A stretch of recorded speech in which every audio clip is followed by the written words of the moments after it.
Hello welcome and नमस्कार दोस्तों, मेरा नाम है अंकित और आप देख रहे हैं मेरा यूट्यूब चैनल, जहां मैं आपको क्राइम की ऐसी सच्ची और हैरतअंगेज घटनाएं बताता हूं जो आपको सोचने पर मजबूर कर देती है। आज मैं आपको चमकीला मर्डर केस की कहानी सुनाऊंगा। अगर आपने इसकी पहले वीडियो नहीं देखी है तो आप हमारे चैनल पर जाके चमकीला मर्डर केस का भाग 1 देख सकते हैं। तो चलिए स्टार्ट करते हैं, बने रहे हमारे साथ वीडियो के लास्ट तक। चमकीला मतलब जो चमकता हो। पंजाब के मशहूर लोक गायक अमर सिंह चमकीला को भी लोग इसी नाम से जानते थे। 21 जुलाई 1960 को उनका जन्म हुआ।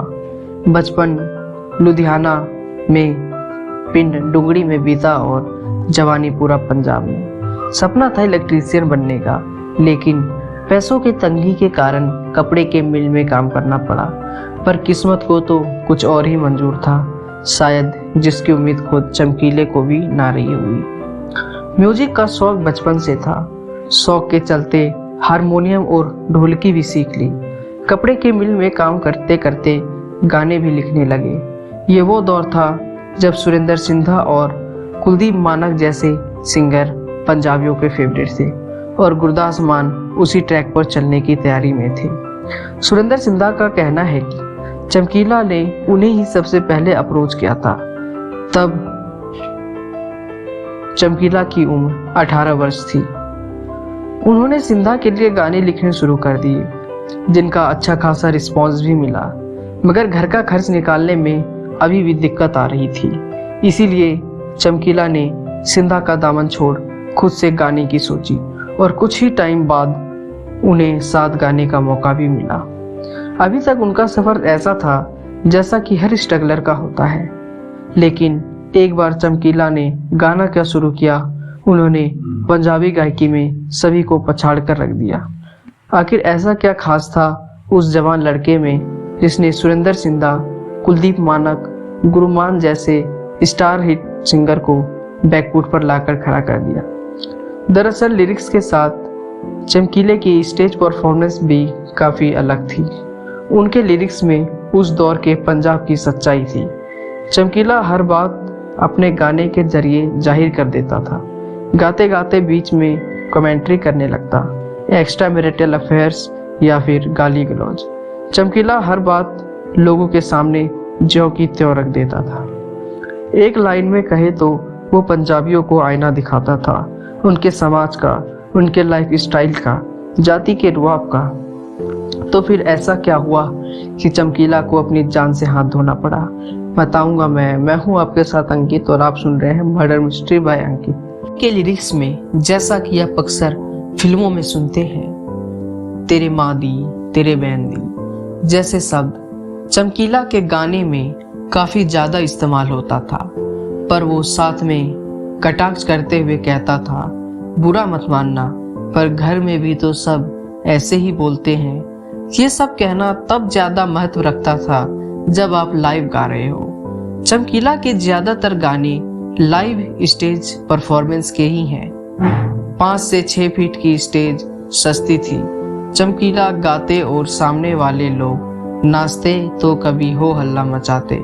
ये सभी चीजें हिस्सा थी चमकीला के अखाड़े का, और इन्हीं अखाड़ों के चलते चमकीला 4 से 5 साल में हर पंजाबियों के मुख पर चढ़ गया।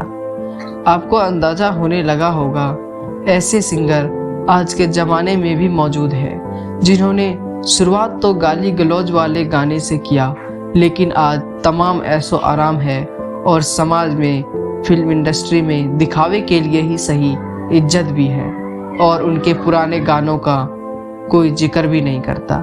लेकिन कहते हैं ना, दुनिया में वही कला याद रखी जाती है जो दिल से निकलती हो। उस कला की अपनी आत्मा होती है और वह आत्मा अपने आप में पवित्र होती है। चमकीला को ये शोहरत मिल रही थी, मगर ये कितने वक्त है, कब अचानक खत्म हो जाए किसी को पता नहीं। चमकीला एक फितूर में थे, कामयाबी और उस कामयाबी से आई दौलत। शोहरत ने चमकीला को एक और चीज दे दी थी, घमंड। उन्हें घमंड था अपनी गायकी पर और अपनी फॉलोइंग पर। वो मानते थे वो जो कुछ करते हैं, जो कुछ कहते हैं वही ठीक है। लेकिन अगर बात चमकीला की हो तो अमरजोत कौर का जिक्र होना बेहद जरूरी हो जाता है। अमरजोत जो हर परफॉर्मेंस में चमकीला के साथ होती थी, जोश और स्टेज शो के मामले में अमरजोत चमकीला से कम नहीं थी। पतली और तीखी आवाज वाली अमरजोत ने चमकीला का वास्ता सन 1980 में पड़ा। तब तक चमकीला कुछ गाने गा चुके थे। चमकीला को तलाश थी एक स्टेज पार्टनर की। सोनिया और मिस उषा नाम के गायिका के साथ चमकीला पहले ही काम कर चुके थे, पर खोज अभी भी जारी थी। एक ऐसे गायिका की जो चमकीला के तेवरों को मैच कर सके। खोज रुकी अमरजोत पर जाकर। अमरजोत पहले से ही शादीशुदा थी, लेकिन सिंगिंग के पैशन के चलते पति को तलाक दे दिया और जुड़ गई चमकीले के साथ। कुछ महीने स्टेज पर बिताने के बाद जिंदगी भी साथ बिताने का फैसला कर लिया। चमकीला ने कुछ शायद अपनी पत्नी को भी तलाक दे दिया। अमरजोत पहले कुलदीप मानक के साथ भी काम कर चुकी थी, लेकिन असली पहचान चमकीले के साथ ही मिली। चमकीले के बारे में एक बात अक्सर कही जाती है, उसका एक भी दिन खाली नहीं जाता था। उसका रोज कहीं ना कहीं शो होता था। एक फिल्म रिसर्च के दौरान ये बात की पुष्टि की गई। रिसर्च के दौरान चमकीले ने 365 दिनों में 366 दिन शोज परफॉर्म किए, और इस दौरान चमकीला की आवाज पंजाब से निकलकर विदेशों तक जा पहुंची। कनाडा, अमेरिका और दुबई जैसे कई देशों में चमकीला के फन की झनकार गूंजी। यह एक ऐसा गायक था जो गाते गाते कुछ भी कहने लगता था, ऐसा जैसे कोई अपने दोस्त से ही बात कर रहा हो। बिना किसी झिझक के आवारा लड़के की बात करते करते बीच में गुरबानी का जिक्र कर जाता था। शादी ब्याह में भी गाता था, और 80 के दशक में भी 4 से 5,000 पर शो का चार्ज करता था। मिड 80 तक खूब फेमस हो चुका था चमकीला। ये पंजाब में आतंकवाद का दौर था।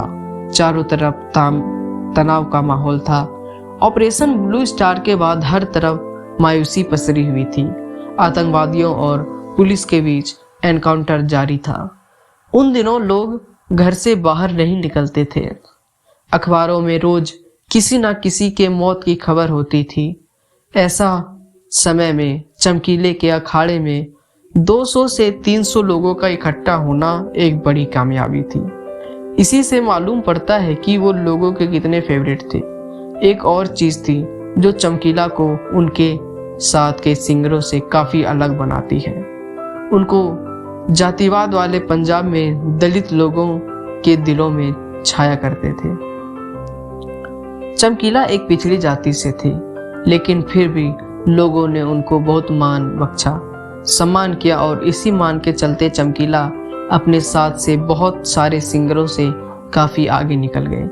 चमकीला अपने गानों में जट्टों का भी खूब जिक्र किया करते थे। उनके गाने ने पंजाबी लोकगीतों को एक ऐसी पहचान दे कर गए जो आज के लोग भी उन्हें गानों को सुनते हैं। चमकीला ने कुल मिलाकर 9 साल गाने गाए, और इन्हीं 9 साल में कईयों का दिल जीत लिया, और समाज के सच्ची घटना को बयां करते उनके गाने के बोल कईयों के दिमाग में खटकने लगे। फिर आया मंगलवार का दिन, तारीख 8 मार्च 1988, जगह महसामपुर, जालंधर से करीब 40 किलोमीटर दूर। चमकीला अपनी पत्नी और स्टेज पार्टनर अमरजोत कौर के साथ परफॉर्मेंस करने आई थी। गाड़ी से परफॉर्मेंस वाली जगह तक जा ही रहे थे। इसी बीच कुछ युवक मोटरसाइकिल पर आए और उन पर अंधाधुंध गोलियां चलाई। पलों में वो युवक फरार हो गए और पीछे छोड़ गए चमकीला और अमरजोत के मृत शरीर, उनकी लाशें। चमकीला के कातिल ना कभी पकड़े गए और ना ही कोई खबर लगी। कई अंदेशे लगाए गए कि आतंकवादियों ने उनके गाने के बोल की वजह से उन्हें मारा होगा, उनके साथ के प्रतियोगियों ने उन्हें मरवा दिया होगा। उनकी हत्या को एक और एंगल दिया गया, और वो था ऑनर किलिंग का। दरअसल चमकीला की बेबी अमरजोत एक अलग कौम से थी और चमकीला एक पिछड़ी जाति से। कुछ लोगों का कहना है शायद इसी वजह से उन्हें मार दिया गया हो।